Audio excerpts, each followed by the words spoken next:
Swing Landscape is considered one of the greatest American paintings of the first half of the 20th century. It points the way to the large-scale abstract expressionist paintings of the post-war era. The artist, Stuart Davis, is considered one of the most innovative American modernists of his generation, something we can see in Swing Landscape. So let's compare it with his 1931 painting, Landscape with Drying Sails.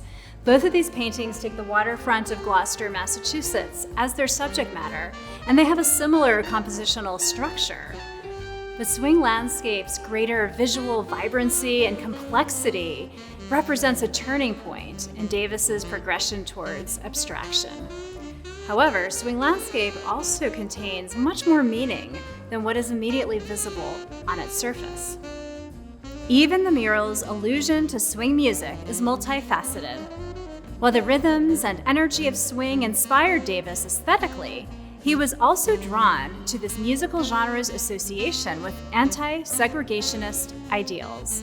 Davis's mural functions as a lens through which we can understand the intersections of art, progressive politics, and social justice in the 1930s. And our exhibition, Swing Landscape, Stuart Davis and the Modernist Mural, takes us on a journey into that history.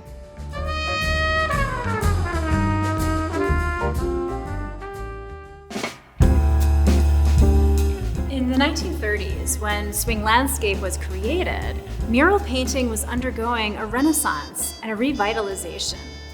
In New York, the Works Progress Administration's Federal Art Project spearheaded the creation of public art, including many murals.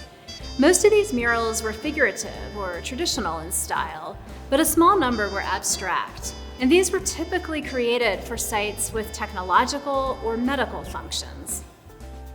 The exhibition includes mural studies for Newark Airport by Arshile Gorky, the Hospital for Chronic Diseases on Roosevelt Island by Rosalind Bengelsdorf Brown,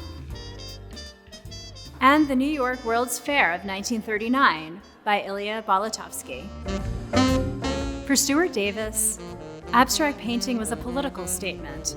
He was an anti-fascist activist, and he watched in horror as modern art and artists were suppressed and defamed in Nazi Germany. The propaganda exhibition, Degenerate Art, condemning modern art, was staged in Munich in the summer of 1937, while Davis was hard at work painting Swing Landscape. His mural embodies the democratic ideals he valued. Davis believed that modernist art had the power to break down barriers, that it was unrestricted by racial or national boundaries, and argued that bringing modern art to the people through public art was a means of advancing cultural and social equality. And so he jumped at the chance to paint the mural Swing Landscape for one of the first federally subsidized housing projects in the United States. The Williamsburg houses in Brooklyn, New York, emphasize the importance of aesthetics in cultivating a high quality of life. Swiss-born architect William Lescaz designed 20 brick apartment blocks inspired by European modernist architecture, arranging them around landscaped green spaces. A large-scale public art program was also envisioned for the Williamsburg site. Originally, it was to feature 17 murals by 12 painters and a series of carved relief sculptures. The murals designed for this site reveal diverse artistic approaches within the broad umbrella of modernism. We see this in the mural studies included in the exhibition by Ilya Balatovsky, George McNeil, and Francis Criss. But ultimately, only 5 murals by 4 artists were actually installed in the Williamsburg housing project. We see here a pair of murals by the German-born artist Paul Kelpe in situ in a community room. What about Swing Landscape? Although Davis had actually completed the mural by May of 1938, it was never installed in the Williamsburg houses. And we don't really know why, because the archives don't contain any extant documentation to give us a definitive answer. But to me, it's clear that the reason was aesthetic. Believe it or not, Swing Landscape was not considered a successful mural in its day. The murals ultimately accepted for installation in the Williamsburg houses closely matched this definition put forth by Holger Cahill, the director of the Federal Art Project, in 1936.